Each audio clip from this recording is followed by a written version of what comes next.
Eccoci, Milano è stata scelta per presentare da PEC questo nuovo sistema di impresa, questa nuova idea di mettere insieme dei produttori del Pinot Nero del Friuli. Siamo in Friuli Venezia Giulia, siamo in una zona particolare, in un territorio piccolo ma sufficientemente grande per produrre grandi cose, e dopo diversi anni di indipendenza abbiamo 5 soggetti, 5 cantine che si mettono insieme. Il presidente Alberto, Fabrizio, subito è ovvio, ma certo siete in 5, quindi grazie Fabrizio per averlo ricordato. Intanto Masud Rive e la cantina, da dove nasce l'idea, e poi passiamo a sentire una parola a ciascuno dei primi 5 soci.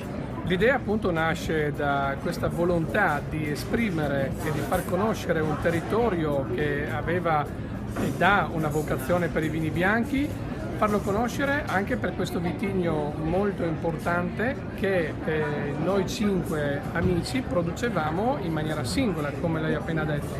Perciò avendo avuto anche la possibilità di questo strumento legato a una rete di impresa che ci ha aiutato a valorizzare e sicuramente aiuterà anche in futuro a valorizzare ancora di più il nome Pinot Nero Friuli Venezia Giulia, abbiamo cercato di sfruttare al meglio questa possibilità.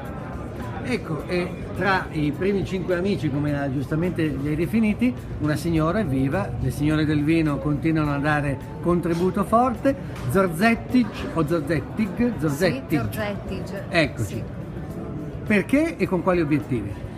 Perché ci credo nel vitigno, nel Pinot Nero, perché trova un ottimo terroir in Friuli e il gruppo, la rete d'impresa, perché credo molto nella cooperazione, nello scambio di idee, nel confronto e nell'unione che veramente dà la forza se c'è intelligenza da parte di tutti i componenti e umiltà. E qui l'abbiamo trovata per adesso, giusto? Esatto. Rino, i tuoi vini nascono da un territorio difficile, no? Lo hai descritto prima, dalle ghiaie degli altipiani, e però trovano la forza e allo stesso tempo la dolcezza dei sapori e dei profumi. Tutto questo si ritrova in un momento come questo, cioè nel mettere insieme capacità ed esperienza di 5 persone? Ma io credo che per fare prodotti qualsiasi genere di alta qualità c'è sempre una difficoltà enorme.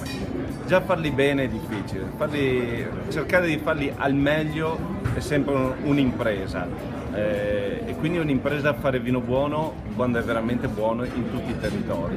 Certo, la natura delle volte mette delle condizioni che diventa ancora più difficile non farlo, ma interpretare come arrivare a fare quei prodotti al meglio.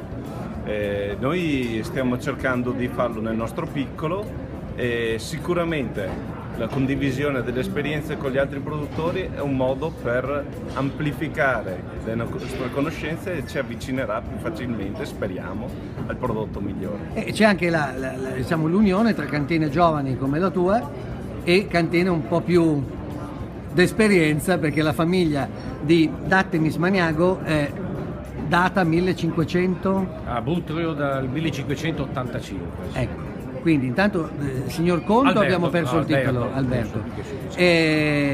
Quindi ci avete messo 500 rotti anni a metterli insieme in 5. Prossimo passo quale sarà? Fra 500 anni vedremo. Diciamo che sicuramente 500 anni fa non parlavamo di Pinot Nero, ma si parlava solo di vino bianco. È ovviamente una battuta, però c'è una grande tradizione, no?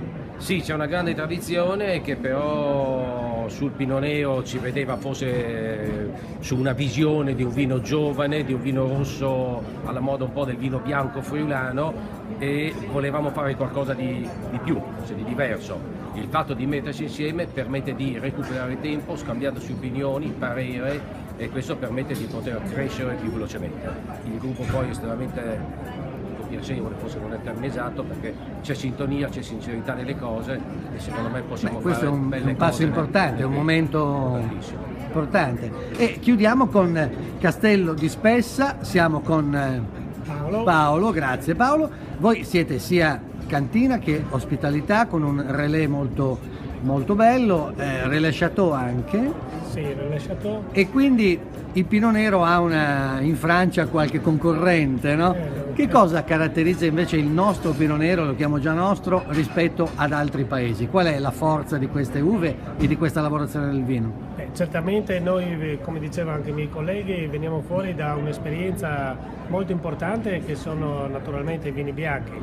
Ricordiamo il Friuli, il 90% sono vini bianchi. Però io direi il Pinot Nero, oltre che essere una grande sfida, comunque è considerato un vino importantissimo a livello mondiale, e io sono convinto, e noi penso tutti quanti siamo convinti, che in un territorio dove si fanno dei grandi vini bianchi si possa fare questo grande vino rosso, che è il Pinot Nero, che ricorda, se vogliamo, anche un po' la famiglia dei Pinot per certi versi, e questa sfida che insieme abbiamo iniziato noi 5 è una sfida io lo uso come uno slogan, una sfida importante su un grande vino, su un vino importante che è il Pinot Nero. Bene, grazie, in bocca al lupo a tutti. Ovviamente speriamo che sia già il Natale un'occasione per diffondere questo gruppo di produttori, quindi ovviamente per farne una strenna piacevole. So che l'avete anche prevista, questa scatola dei 5 Pinot neri. E chiudiamo dunque Casanova soggiornato nel Castello di Spessa, giusto? Esatto. Il Conte ce l'abbiamo, possiamo anche trasferirci in teatro e facciamo una pièce sui 5 produttori. Grazie a tutti e buon lavoro.